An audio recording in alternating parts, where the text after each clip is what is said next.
Fala galera, belezinha? Conforme prometido, estou aqui para gravar esse vídeo sobre esse tema polêmico, Oscar 2022. A conduta do Will Smith configura crime?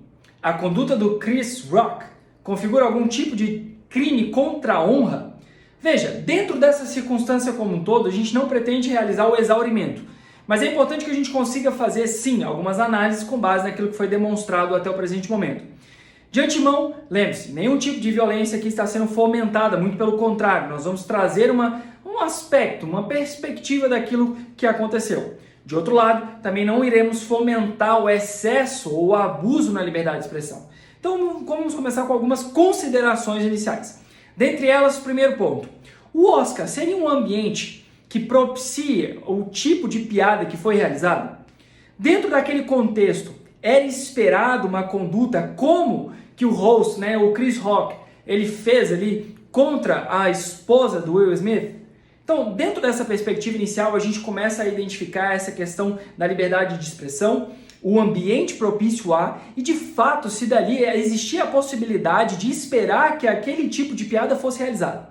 Obviamente, também temos que verificar o seguinte, como contexto inicial. Será que havia dentro do âmbito subjetivo, dentro da intenção de Chris Rock, de realizar uma piada para, de fato, atingir a honra da pessoa, da esposa do Will Smith? Será que a gente poderia, de fato, falar ali que naquela conjectura havia a intenção, o dolo de provocar um dano à imagem dela?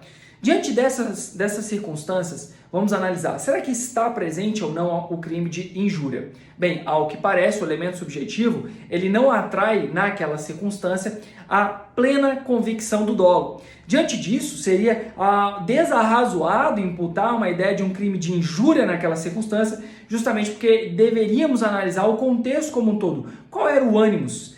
Excede dentro daquela conjectura da liberdade de expressão, a manifestação, obviamente, uma manifestação infeliz, dentro do contexto, inclusive da doença da esposa do Will, mas verificando aquela percepção, haveria então um crime de injúria? Penso inicialmente que não.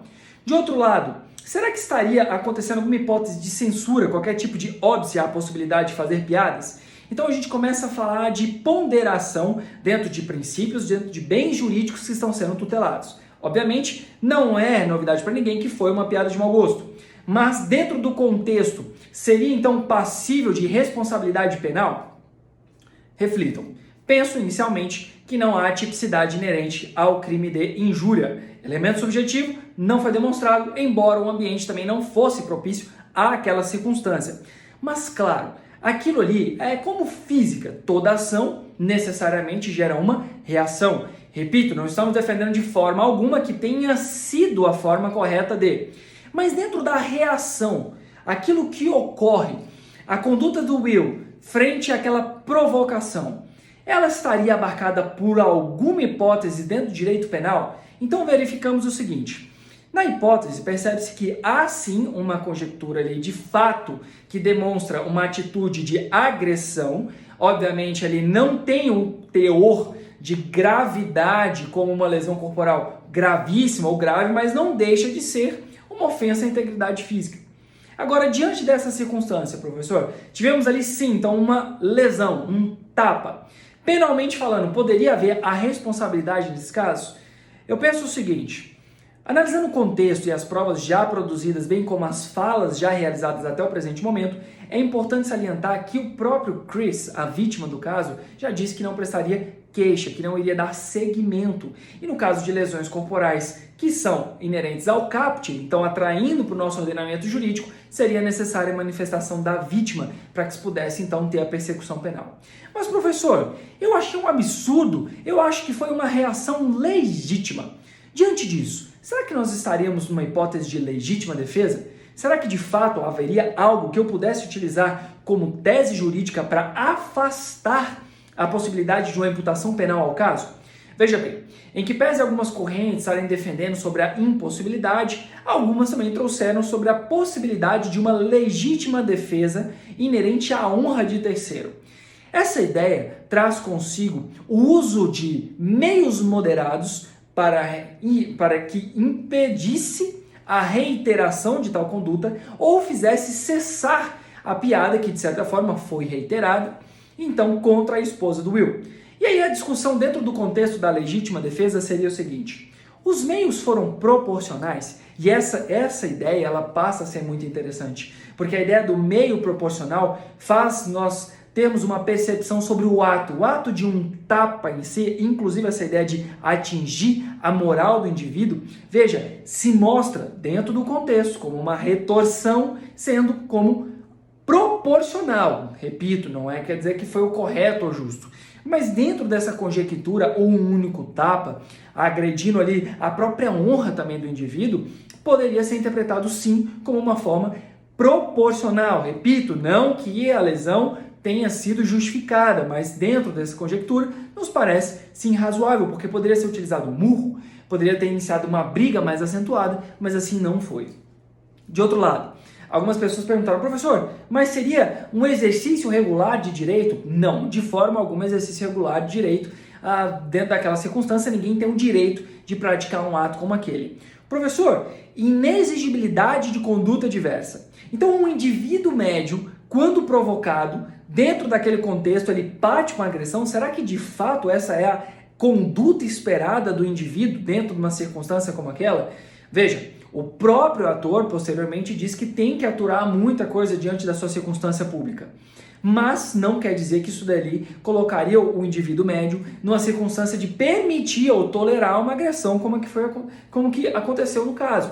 Então, dentre as hipóteses ventiladas, repito, mais uma vez, não que se justifique uma lesão, mas a ideia que mais seria cabível dentro de um contexto seria a hipótese de fazer cessar. Obviamente que o ato em si ele traz uma discussão dentro daquilo que já é discutido e já é apreciado sobre eventuais limites, mas claro, nós temos de outro lado a questão da comédia, que justamente ela tem como prática trazer ali consigo piadas que nem sempre são de bom gosto, obviamente. Inclusive a própria ideia de bom gosto ela é questionável, porque qual é a percepção do bom gosto quando não é uma piada contra ti? Então isso daí também traz a pauta da discussão. Claro, não podemos esquecer que existia ali uma animosidade pretérita, já é algo antigo, a questão de alfinetadas entre a família Smith e o Chris Rock, mas no caso aqui nós temos uma circunstância a mais. A ideia então do uso de uma doença de uma pessoa, de uma vítima, para que pudesse servir de palco para uma piada dentro de um ambiente não propício a. Então essa discussão ela sempre ela traz consigo diversas vertentes, não vamos adentrar nesse contexto, mas traz a reflexão dos momentos, do local e das reações. Repito, violência não se justifica, mais uma vez, 15ª vez, mas a ideia do indivíduo saturado com provocações, dentro de um contexto já estremecido, fragilizado, diante da doença da sua esposa, sua companheira, e utilizando de meios, claro, da violência, que não é, como de 16ª vez, ele não é razoável, mas utilizou de uma forma proporcional, não deu ali seguimento àquilo, e aí então se faz cessar e deixa o recado: não fale da minha esposa. Claro, não nessa conjectura, mas em si. O fato é, essa polêmica ela não deve servir de palanque para a violência, mas servir sim para que se tenha pauta sobre discussões acerca dos limites, dos locais, da forma, da plataforma utilizada, do contexto, do dolo. Será que o Chris realmente queria de fato atingir a honra da esposa do Will? Será que existia ali uma animosidade ao ponto de utilizar da doença, de uma condição? E como se sabe, dentro do contexto social, a mulher tem essa cobrança com relação à imagem e o cabelo em si, em especial, ele traz uma especial importância. Será que isso daí realmente não é algo para se discutir? Mas claro, como eu disse, ambos os lados demonstraram excesso. De um lado, temos a questão da baliza entre limites e a garantia da liberdade de expressão. Do outro, um indivíduo dentro do contexto familiar, saturado e notadamente já imerso a essa circunstância familiar que causa consigo uma fragilidade, Então, de fato, há um erro, porque há uma agressão. Então, o excesso seria a prática da agressão, mas a forma como ela se deu, o tapa em si, ele traz um símbolo, ele traz uma marca.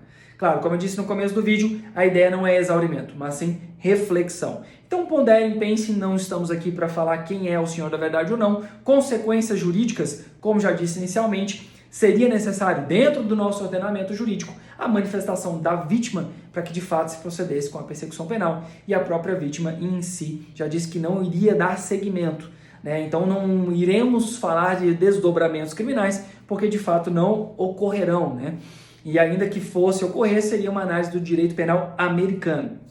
Então é isso, galera. Obviamente trazer uma discussão, trazer um apanhado, uma percepção, que pode obviamente ali trazer consigo novos desdobramentos. E se você curtiu, tiver interessado em trazer uma nova bandeira, uma nova tese, coloque aí nos comentários que com certeza a gente vai poder conversar um pouquinho mais.